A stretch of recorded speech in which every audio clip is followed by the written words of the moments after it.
Imagine you're standing in a frozen field in Russia, 34,000 years ago. The ground is hard, the air is sharp enough to crack bone, and somewhere nearby, a group of people, maybe 30 of them, are doing something that will take weeks. They are threading beads, tiny, hand-carved mammoth ivory beads, one by one, 10,000 of them, not for themselves. For a child who is already dead, that child will be buried with more portable wealth than anyone else in 100 miles. No currency, no banks, no government. And yet someone was rich. Someone else was not. So here's the question that cracked open everything I thought I knew about human history. What if poverty and wealth aren't inventions of civilization, but something written into us long before we built the first city? The answer isn't one thing. It never is. There are layers here buried in ivory, in bone chemistry, in the teeth of 9,000-year-old skeletons, in the gift networks of people who live in the Kalahari right now. Each layer is stranger than the last, and by the end, the question stops being about ancient history entirely. Let's go. People assume pre-agricultural humans were materially equal. Everyone had a spear, a fire, a hide. The idea of rich and poor feels like it requires money, or at least farming. That assumption is wrong. Spectacularly, measurably wrong. The Sungir site in Russia, dated to roughly 34,000 years ago, contains burials that should not exist by that logic. Researchers Eric Trinkaus of Washington University and Randy Haas of UC Davis analyzed the grave goods in detail. One individual a child. Boy, one was buried with approximately 5,000 ivory beads, a straightened mammoth femur lance over 2 meters long, and dozens of fox tooth pendants. At documented production rates for ivory bead carving, reproducing that bead count alone requires around 10,000 hours of human labor. That is 5 years of full-time work. No individual produces that alone. That labor came from somewhere, from someone, from a group, directed deliberately toward one child's grave. And Sungir isn't alone. At Dolní Věstonice in the Czech Republic, around 28,000 years ago, a triple burial contains one individual wearing an elaborate headdress of carved fox canines unique in the entire site. At Malta in Siberia, 24,000 years ago, a child is buried with ivory swans, a figurine, and a carved pendant, while most adults nearby have nothing. This pattern concentrated burial goods in specific individuals, surrounded by others with almost nothing, appears across the Ice Age world. Status existed. It concentrated. And when a high-status individual died, the group invested its surplus labor into the burial to signal that the dead person's lineage still mattered. They couldn't pass down land, so they passed down meaning instead. Now let's talk about what bones can actually measure. Most people think inequality is something economists invented, a metric, a coefficient, an abstraction. But bioarchaeologists have started applying the Gini coefficient, the standard economic measure of inequality, directly to burial assemblages. And what they found changes everything.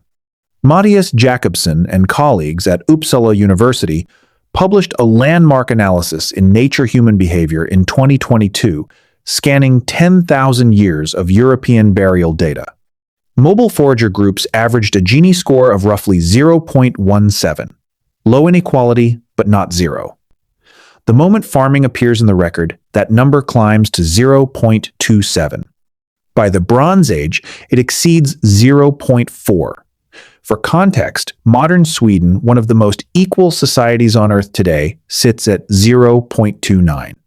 Ice Age hunter-gatherers were more equal than early farmers.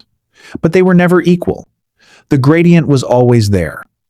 The first farmer didn't just plant seeds. He planted inequality. Here's something else that almost never comes up. People assume that without legal systems, you couldn't pass status to your children.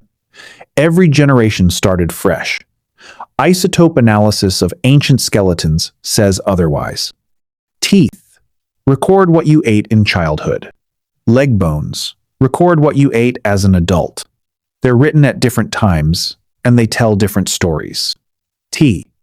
Douglas Price at the University of Wisconsin, and Gisela Group at Ludwig Maximilian University spent decades analyzing linear pottery culture skeletons from Central Europe using strontium and nitrogen isotopes.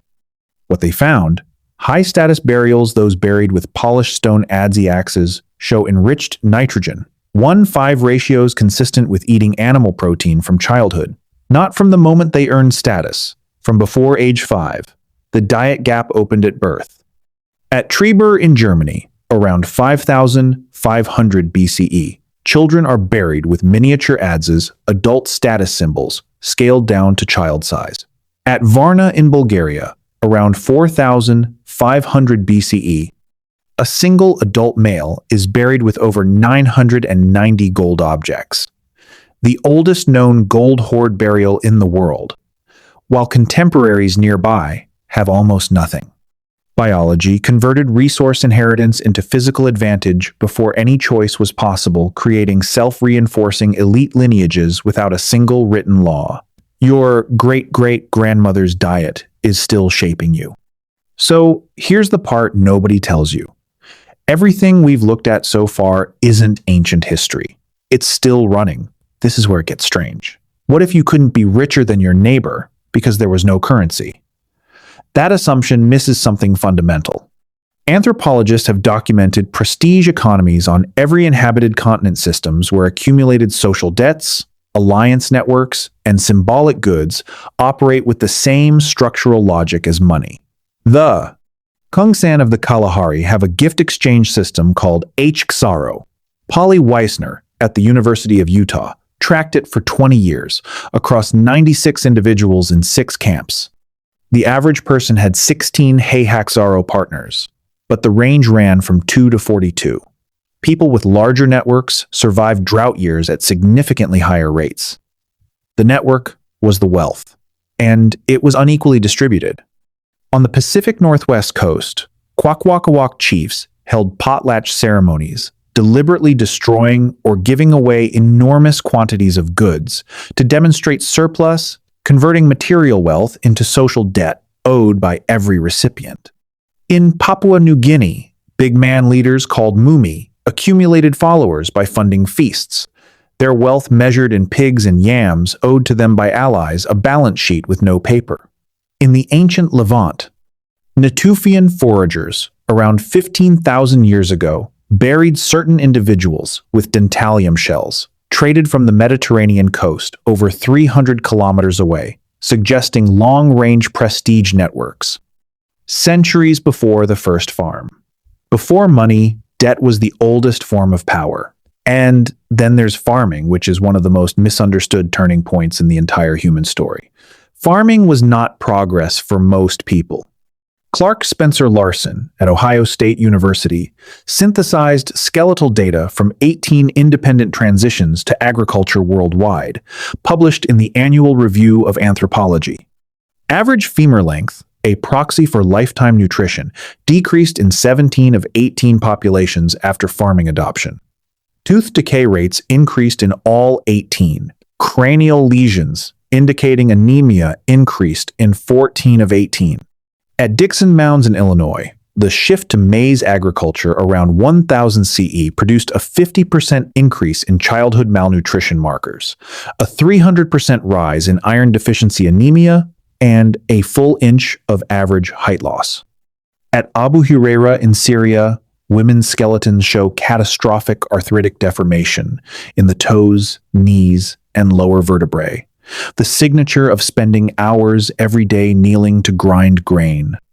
Farming concentrated caloric production into a handful of storable species. The costs spread across the population. The benefits, surplus, security, political power concentrated at the top. We didn't choose farming. Farming chose the people who could control it. Now for the honest part. There are real examples of low inequality societies, and they are not accidents. Anthropologist Frank Marlowe at Cambridge documented the Hadza of Tanzania, who actively use ridicule, ostracism, and refusal to share to punish anyone who accumulates or boasts. Christopher Boehm at USC synthesized 339 forager societies and found these leveling mechanisms present in the vast majority. In post-World War II Japan, MacArthur's land reform programs between 1946 and 1950 drove the Gini coefficient to among the lowest ever recorded for an industrialized nation. South Korea followed a similar path after its own land reforms in 1949. In both cases, within 2 generations, without continued enforcement, inequality rebounded. The pattern is consistent.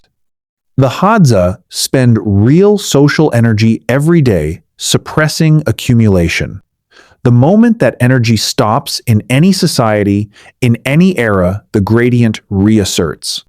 Equality is not the natural resting state. It is a held position. Every equal society in history was equal because someone was working very hard to keep it that way. There's one last thing I saved for the end. This video looks like it's about ancient history. It isn't. Every modern argument about inheritance tax, social mobility, redistribution, or who deserves what is rerunning a 34,000-year-old argument between 2 competing human impulses. The drive to accumulate and pass advantage to kin, and the drive to level the field to preserve group survival. Every institution ever built, inheritance law, caste systems, royal bloodlines, progressive taxation, trade unions, universal education is a different answer to the same biological question the Hadza answer with ridicule and the Bronze Age answered with gold. The answer has never been permanent. It has only ever been temporary, enforced, and contested. So go back to that frozen field in Russia, a group of people kneeling in the cold, threading ivory beads one at a time, 10,000 hours of labor, for a child already in the ground. Ask yourself, who made those beads? Whose hands did that work? And whose power made it feel necessary? The beads didn't belong to the boy. The boy belonged to the beads, and to whatever system of power put them there.